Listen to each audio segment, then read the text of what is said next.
Hello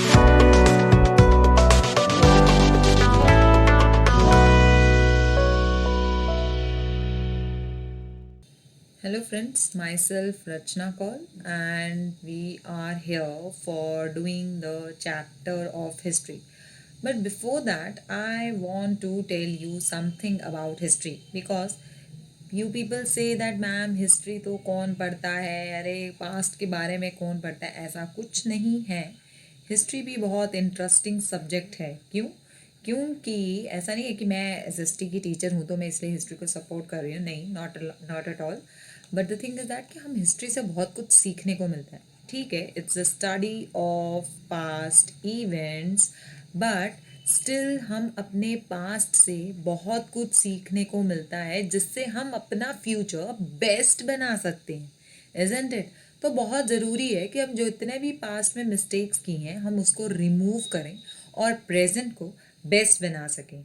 इसीलिए हमें history को पढ़ना बहुत ज़रूरी है और हम हिस्ट्री से ग्लोरीफाई होते हैं। अरे हमारी हिस्ट्री में ये सब हुआ था, हमारी कंट्री का कल्चर ये है, हमारी कंट्री का रिचुअल ये है, तो we feel very proud, isn't it? हम अपने वर्ल्ड के बारे में जानते हैं, हमारा वर्ल्ड था, है कैसा, था कैसा, we know everything about the world. तो it is something which is very interesting.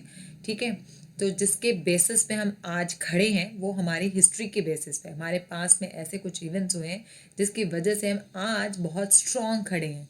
तो हिस्ट्री बहुत ज़रूरी है। Let me tell you something about the info दे दूँ एक। फादर ऑफ हिस्ट्री कहा जाता है हेरोडोटस को। ठीक है, अगर हम हिस्ट्री पढ़ रहे हैं तो थोड़ी बहुत नॉलेज सब्जेक्ट के बारे में होनी ही चाहिए। तो फादर ऑफ हिस्ट्री जो है, जिन्हें हम हेरोडोटस को कहते हैं, बहुत बड़े हिस्टोरियंस हैं, बहुत कुछ लिखा है इन्होंने। ठीक है, चलिए हम इनके बारे में तो हायर क्लासेस में पढ़ेंगे। फिलहाल आपके लिए इतना ही काफ़ी है कि फादर ऑफ हिस्ट्री को हम, फादर ऑफ हिस्ट्री किन्हें कहा जाता है? हेरोडोटस। इन्होंने बहुत बहुत बहुत बहुत काम किए हैं हिस्ट्री के बारे में।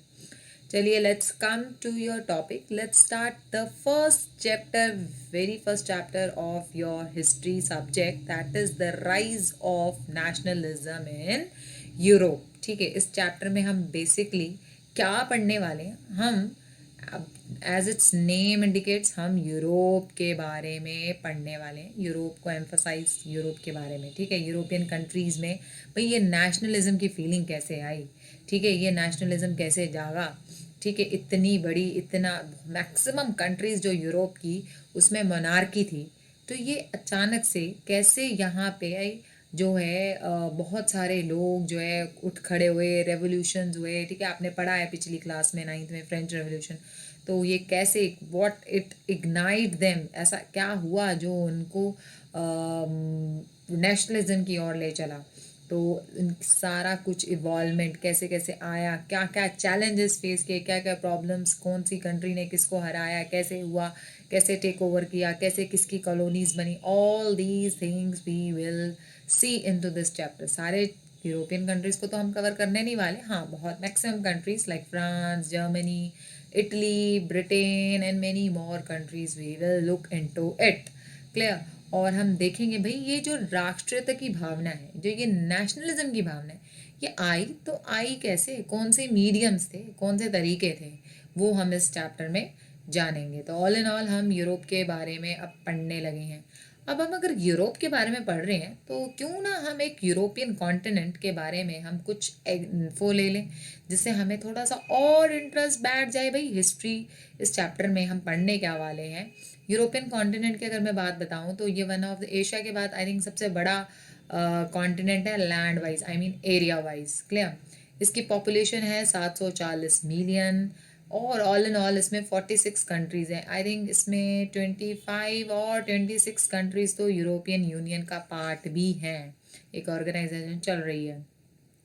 अच्छा, रशिया एक लार्जेस्ट कंट्री। देखो रशिया के बारे में कहा जाता है कि आधा रशिया तो यूरोप में है, आधा रशिया एशिया में, ऐसा कहा जाता है। तो उस हिसाब से अगर हम देखें एरिया वाइज तो इस यूरोपियन कॉन्टिनेंट में तो लार्जेस्ट कंट्री जो है एरिया वाइज वो रशिया है और smallest country area wise Vatican City है। Clear? This is all about the European continent जिसके बारे में अभी पढ़ने वाले हैं। हमें थोड़ी सी एक्स्ट्रा इन्फो मिल गई। ठीक है, चलिए लेट्स स्टार्ट द चैप्टर, आपका चैप्टर ना एक बड़ी इंटरेस्टिंग सी पिक्चर के साथ स्टार्ट हुआ है, ठीक है। पिक्चर है ये फेडरिक सोरो की, और एक यूटोपियन को डिपिक्ट करती है, मतलब यूटोपियन बनाया गया। यूटोपियन होता क्या है, एक ऐसी विजन सोसाइटी, एक ऐसी सोसाइटी का ड्रीम देखना, या कल्प कह लो आप, एक मतलब विजन था उसका कि मैं ऐसी सोसाइटी बनाना चाहता हूँ। यूटोपियन होता है एक इस तरह का विजन रखना कि जो कभी पॉसिबल ही नहीं हो सकती, एक्चुअली में एग्जिस्ट नहीं होती है, पॉसिबल नहीं, एक्चुअली में वो एग्जिस्ट नहीं होती। इस सोसाइटी को सपनों में देखना, इस तरह की सोसाइटी को, एक आइडल सोसाइटी को देखना कि जो ऐसा ऐसा रियलिटी में एग्जिस्ट नहीं है, ठीक है। इसको हम यूटोपियन कहते हैं। बड़ा इंपॉर्टेंट टर्म है, क्लास में बता दूं, exam board of point of view से ये 1 मार्क में पूछा जाता है। तो ये पेंटिंग जो है फेडरिक सूरो ने बनाई है, और इस पेंटिंग का नाम दिया गया था the dream of world wide democratic and social Republic, ठीक है। देखो ज़रा पेंटिंग को ध्यान से, इधर स्टैचू ऑफ लिबर्टी है, इधर बहुत सारे लोग जो है अपनी अपनी कंट्रीज़ के फ्लैग लेके स्टैचू ऑफ लिबर्टी की ओर आ रहे हैं, और यहाँ पे अगर आप देखो तो बहुत सारे मुकुट पड़े हुए हैं, ठीक है, क्राउन्स पड़े हुए हैं। तो ये क्या बताता है कि भाई मोनार्की गवर्नमेंट का हो गया दी एंड, ठीक है, मोनार्की गवर्नमेंट का हो गया दी एंड। बहुत सारे लोग अपनी अपनी कंट्री के कॉस्ट्यूम, अपने जैसे हमारी कंट्री के डिफरेंट डिफरेंट स्टेट्स के अलग अलग कॉस्ट्यूम्स होते हैं, वो लोग भी अपने अपने डिफरेंट कंट्री के कॉस्ट्यूम्स, अपनी कंट्री के फ्लैग्स लेते हुए ये कहाँ पे जा रहे हैं। इसमें आप स्पेशली देख लो यूएसए और फ्रांस का फ्लैग ज़्यादा है, और जो डिपिक्ट करता है कि भाई अब हमें मोनार्की से आज़ादी चाहिए, अब हमें democratic form of government, Republic form of government हमें चाहिए। तो ये डिपिक्ट करता है पिक्चर, ठीक है। तो ये पहले पूछी जाती थी पिक्चर डिस्क्रिप्शन में, अब हाल ही में 1 मार्कर में क्वेश्चन आता है पिक्चर को सिग्निफाई करो, क्या पिक्चर में क्या सिग्निफाई हो रहा है। तो फिलहाल तो अभी तो नहीं है, तो नहीं आ रहा है, ठीक है। तो दिस पिक्चर अब हम देखेंगे भाई ऐसा क्यों फ्रेडरिक सोरो को सपना आया, या उसने ऐसी विजन की क्यों कल्पना की, क्यों किया ऐसा, वो हम देखेंगे। क्लियर। देखो इस चैप्टर में हम क्या पढ़ने वाले हैं भाई, कैसे एब्सोल्यूटिस्ट से मॉडर्न स्टेट से तो कैसे ये एक यूरोप की कंट्रीज जो हैं नेशन स्टेट बनी। अब एब्सोल्यूटिस्ट क्या होता है, एब्सोल्यूटिस्ट हो गया आपका क्लास मोनार्की, ठीक है, इसे हम मोनार्की कहते हैं। मॉडर्न स्टेट आप कह सकते हो जहाँ पे सारी की सारी पावर सेंट्रलाइज्ड होती है, ठीक है, एक ही पर्सन या ग्रुप ऑफ पर्सन के पास। आप कह सकते हो it can be a dictatorship, ठीक है। तो ज़रूरी नहीं है डिक्टेटरशिप हो वहाँ, बट पावर जो है कुछ लोगों के हाथ में या एक ही पर्सन के हाथ में रहती है।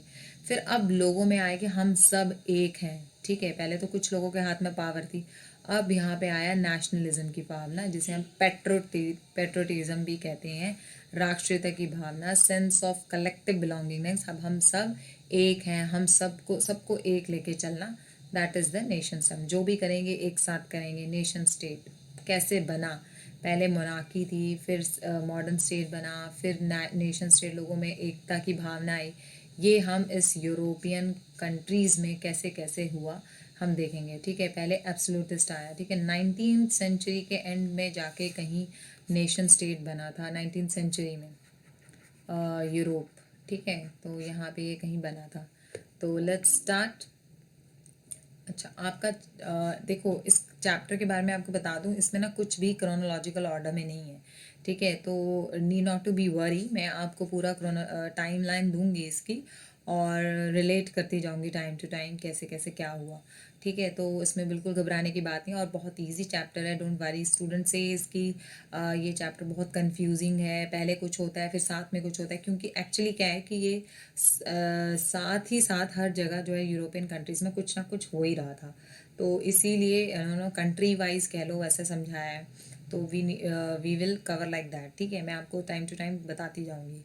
अब पहला टॉपिक हमारा है French revolution and the idea of nationalism.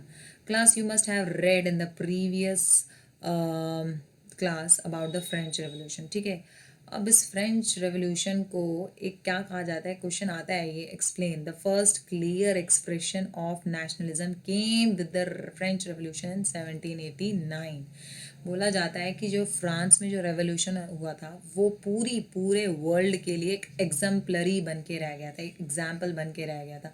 First time large scale पे लोगों ने इतना बड़ा रिवोल्ट किया मोनार्की के खिलाफ, तो ये पूरी कंट्री के लिए एक एग्जाम्पल बन चुका था। तो एक पहली बार जो था नेशनलिज्म की ओर पहला स्टेप उठाया गया था, ठीक है, ये एक पहला स्टेप उठाया गया था। क्लियर। उसके बाद फ्रांस जो है पहले क्या था, एक मतलब एक प्रॉपर स्टेट बना, एक रिपब्लिक बना 1789 में, ठीक है, was a full fledged territorial state in 1789 under the पहले 1789 में ये एक जो है एब्सोल्यूट मोनार्की थी यहाँ पे। क्लियर, मोनार्की थी यहाँ पे चलती आ रही।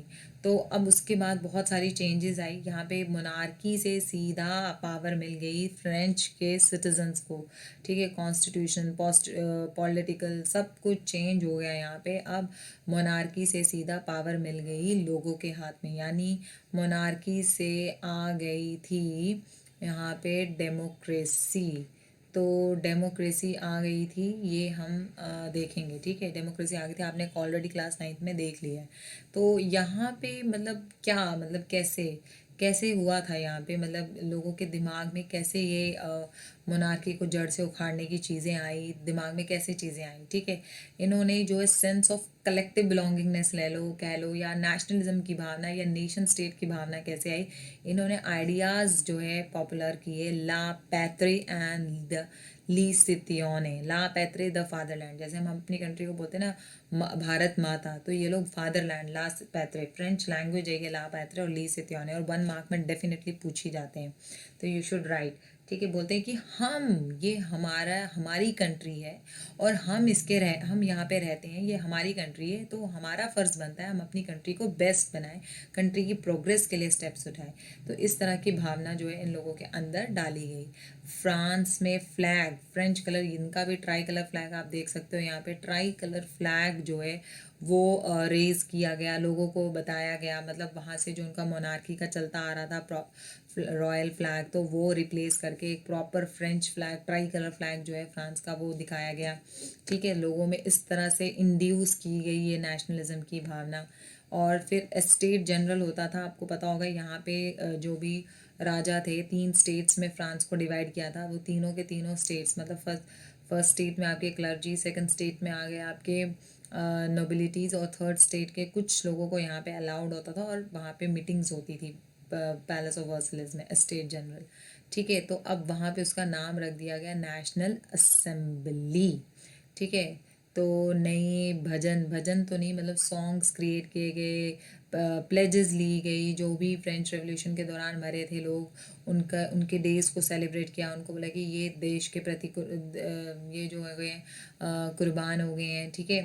तो देश को उन्होंने अपनी जान समर्पित कर दी है, तो मार्टियर्स डे इनका कॉमरेटेड किया गया।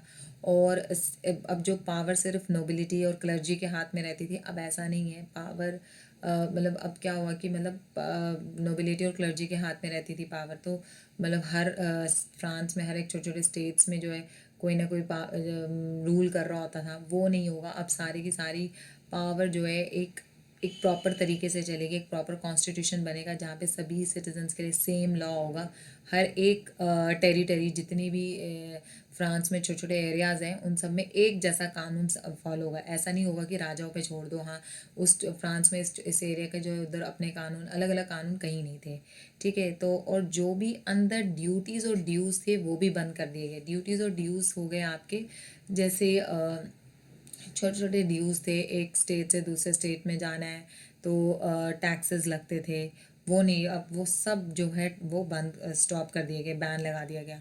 अब uniform system of weights and measure were adopted. Weights and measure का यूनिफॉर्म सिस्टम, मतलब पहले क्या होता था कि जैसे मान लो नहाने वाला मग है, उससे नाप के दे देते हैं, अच्छा ये लो, 1 मग मैंने तुम्हें चावल दे दिए, 1 मग आटा दे दिया, ऐसे होता था। बट अब नहीं है ऐसा। पत्थर, जैसे आप देखते होंगे कहीं अगर गाँव में चले जाओ तो पत्थर का भी इस्तेमाल करते हैं, ये 1 kg का पत्थर है तो पत्थर के हिसाब से वो देते हैं चीज़ें, पहले होता था, अब ऐसा नहीं है। अब प्रॉपर एक यूनिफॉर्म तरीका उठाया गया है कि कैसे चीज़ों को नापना है, ठीक है। और जो भी रीजनल डायलेक्ट्स है, हर एक फ्रांस के छोटे छोटे रीजन्स में जो जो भाषाएं बोली जाती थी उनको डिस्करेज किया गया और बोला गया कि सबको एक ही भाषा बोलनी है, फ्रेंच, ठीक है। एक मातृभाषा के को एम्फसाइज करा गया। So class, these were the ways जहाँ पे सेंस ऑफ कलेक्टिव बिलोंगिंगनेस कह लो या नेशनलिज्म की जो है भावना लोगों में जगाई गई थी इसी तरह, ठीक है। क्या था कि फ्रेंच रेवोल्यूशन के बाद, ठीक है, उससे पहले क्या था, वहाँ मोनार्की थी, एब्सोल्यूट मोनार्की थी, तो उसके अंदर जो है बहुत सारी प्रॉब्लम्स क्रिएट होती थी। अब लोगों को इस तरफ इंड्यूस करने के लिए, वो बहुत अत्याचार करते थे, तो लोगों को इस तरह जगाने के लिए इन्होंने ये सब मेथड्स बताए। फिर लोगों में अपने देश के प्रति ला पैत्रे यानी मेरा फादर लैंड ली सिपाने, और हम, ये हमारी कंट्री है, हम इसके रहने वाले हैं, हम इसमें रहते हैं, ये हमें इसके बारे में सोचना चाहिए, हम अगर काम कर रहे हैं तो हमें बेनिफिट्स मिलने चाहिए, सिर्फ कुछ लोगों के हाथ में बेनिफिट्स नहीं होने चाहिए। तो इस तरह की भावना इनमें जगाई गई। तो दिस कैसे arouse the feeling of nationalism, how the fatherland आ गया आपका ला पैत्रे, ठीक है। तो उसके बाद ली सित्योन, द सिटीजन इक्वल राइट्स सब दिए गए, ठीक है।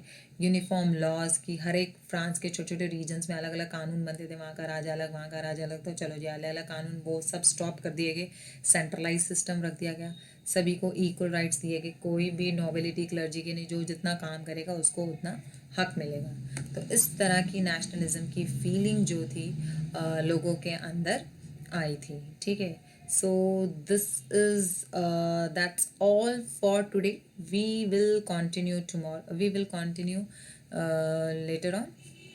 इन द नेक्स्ट वीडियो हम इसको कंटिन्यू करेंगे। तो अभी तक हमने आपको बता दिया, मैंने आपको यूरोप के बारे में इन्फो दे दी थोड़ी सी, उसके बाद मैंने आपको बताया ओवरव्यू क्या करने वाले हैं हम इस चैप्टर में, और स्टार्ट किया हमने फ्रांस के साथ, ठीक है। फ्रांस के साथ स्टार्ट किया और हमने देखा वहाँ पे नेशनलिज्म की फीलिंग कैसे है, कैसे मोनार्की से जो है डेमोक्रेसी पे या रिपब्लिक पे पहुँचे, ठीक है। That's all for today. Thank you and have a nice day.